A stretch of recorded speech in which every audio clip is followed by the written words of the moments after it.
Taste the Daily. தாம்பரத்தின் மெரினாவாக திகழ்ந்த சிட்லப்பாக்கம் ஏரி தற்போது பொழிவு இழந்து காணப்படுகிறது. நிர்வாக திறனற்ற ஸ்டாலின் அரசு ஏரியை முறையாக பராமரிக்கவில்லை என அப்பகுதி மக்கள் குற்றம் சாட்டியுள்ளனர். இதுகுறித்து விரிவாக விவரிக்கிறது இந்த செய்தி தொகுப்பு. தாம்பரம் மாநகராட்சியில் 15க்கும் மேற்பட்ட ஏரிகள் அமைந்துள்ளன. அதில் மிக முக்கியமான ஏரியாகவும் மிகப்பெரிய பரப்பளவு கொண்ட ஏரியாகவும் சிட்லப்பாக்கம் ஏரி அமைந்துள்ளது. பல ஆண்டுகளுக்கு முன்பாக 86 ஏக்கராக இருந்த ஏரி தற்போது 46 ஏக்கர் அளவிற்கு சுருங்கியுள்ளது. ஏரியை சுற்றி குப்பைகளை கொட்டி குப்பை மேடுகளாக மாறிய நிலையில் ஏரியில் கழிவுநீர் கலந்ததால் நிலத்தடி நீர் பாதிக்கப்பட்டு சுத்தமான குடிநீர் கிடைக்காமல் அப்பகுதி மக்கள் பெரும் சிரமத்திற்கு ஆளாகினர். இந்த நிலையில் கடந்த 2019ஆம் ஆண்டு அப்போதைய முதலமைச்சராக இருந்த எடப்பாடி கே பழனிசாமி சிட்லப்பாக்கம் ஏரியை மறுசீரமைத்து மீண்டும் பொதுமக்கள் பயன்பாட்டிற்கு கொண்டுவர 25 கோடி ரூபாய் நிதி ஒதுக்கீடு செய்தார்.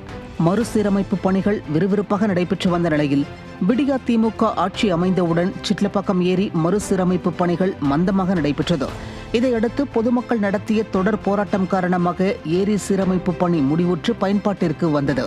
இளைஞர்கள் முதல் முதியவர்கள் வரை காலை மற்றும் மாலை நேரங்களில் ஏரியின் கரையோரத்தில் வாக்கிங் சென்று வந்த நிலையில் கடந்த சில மாதங்களுக்கு முன்பு ஏரியின் கரையோரம் இருக்கும் கழிவுநீர் கால்வாயை தூர் வருவதாக கூறி ஏரியின் கரையில் வாக்கிங் செல்லும் பகுதியில் கழிவுகள் கொட்டப்பட்டுள்ளதால் மிகுந்த இன்னலுக்கு ஆளாகி இருப்பதாக வாக்கிங் செல்லும் வயதான முதியவர்கள் வேதனை தெரிவித்திருக்கின்றனர்.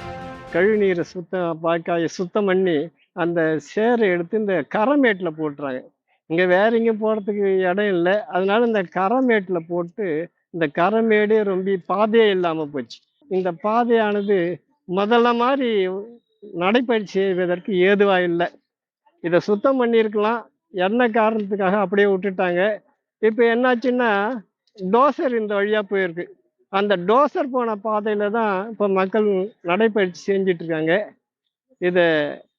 இதற்கு உரியவங்க இந்த கரைமேட்டை சுத்தம் பண்ணாங்கன்னா வழக்கம் போல் மக்கள் நடைபயிற்சி செய்வதற்கு ஏதுவாக இருக்குன்ட்டு தெரிவித்துக் கொள்கிறோம்.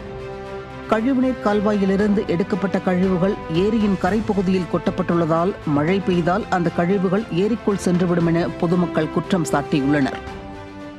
இப்போ இங்கே பார்த்தீங்கன்னா ஃபுல்லாக இந்த தூர் வரன்னு சொல்லிட்டு இதுலேருந்து எடுத்து இந்த பக்கம் போட்டதுனால ஒரே மண்ணாவும் பிளாஸ்டிக்கு குப்பை எல்லாம் கலந்துருக்கு. இதனால் பார்த்தீங்கன்னா எல்லாருக்குமே சிரமமாக இருக்குது நடக்கிறதுக்கு. பெரியவங்க எல்லாருமே முன்னாடி இருந்தாலும் ஓரளவுக்கு மெயின்டைன் பண்ணலனாலும் மண்ணாக இருந்தது போது பார்த்தீங்கன்னா நல்லா நடக்க முடிஞ்சு, ஓட முடிஞ்சு, ஃபுல்லாக இதை கம்ப்ளீட் சர்க்கிள் பண்ண மாதிரி இருந்துச்சு.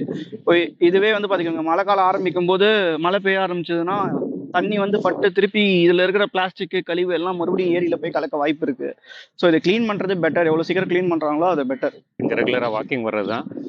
இந்த இடம் கொஞ்சம் மோசமாக தான் இருக்குது. இதை நல்லாக்கி போட்டால் ரொம்ப நல்லாயிருக்கும். ஃப்ரெண்டில் இருக்கிறது மாதிரி நல்ல டைல்ஸ் எல்லாம் போட்டுவிட்டா மக்களுக்கு நல்ல வசதியாக இருக்கும்.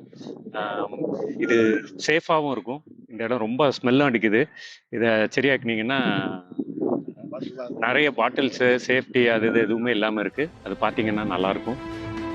மேலும் ஏரியில் உள்ள பூங்காவில் மாடுகள், நாய்கள் என கால்நடைகளின் நடமாட்டம் அதிகமாக இருப்பதால் அச்சத்துடன் பொழுதை கழிப்பதாகவும் பூங்காவில் உள்ள கழிவறையில் தண்ணீர் வருவதில்லை என்றும் பொதுமக்கள் வேதனை தெரிவித்தனர். தண்ணி இல்லாத ஒரு கஷ்டமாக தான் சார் இருக்குது. தண்ணி இருந்தால் நல்லா இருந்திருக்கும். பாத்ரூம் எல்லாம் நல்லா கட்டி வச்சுக்க எல்லாம் யூஸ்ஃபுல்லான ஐட்டம் தானே. ஆனால் நிறைய டைமில் தண்ணி இல்லை சார். தண்ணி இல்லாமல் இருக்கும்போது ரொம்ப கஷ்டமாக இருக்கும். அதே சமயம் நாய் மாடெல்லாம் உள்ளே வராமல் பார்த்துக்கணும். கேட்டு கொஞ்சம் நல்லா ப்ரொடெக்டிவான கேட்டு கட்டிங்கன்னா நாயெல்லாம் உள்ளே வரும்போது லேடிஸும் குழந்தைங்கள்லாம் பயப்படுறாங்க. அது ரொம்ப ஜாக்கிரதையாக பார்த்துக்கணும். தாம்பரம் மக்களின் வரப்பிரசாதமாக திகழும் இந்த சிட்லப்பாக்கம் ஏரியில் சிசிடிவி கேமராக்களை பொருத்துவதுடன் பாதுகாவலர்களை நியமிக்க வேண்டும் என்றும் ஏரியை உரிய முறையில் பராமரிக்க வேண்டும் என்றும் நிர்வாகத்திறனற்ற ஸ்டாலின் அரசை பொதுமக்கள் வலியுறுத்தி உள்ளனர். நியூஸ் ஜே செய்திகளுக்காக தாம்பரம் செய்தியாளர் மணிகண்டன்.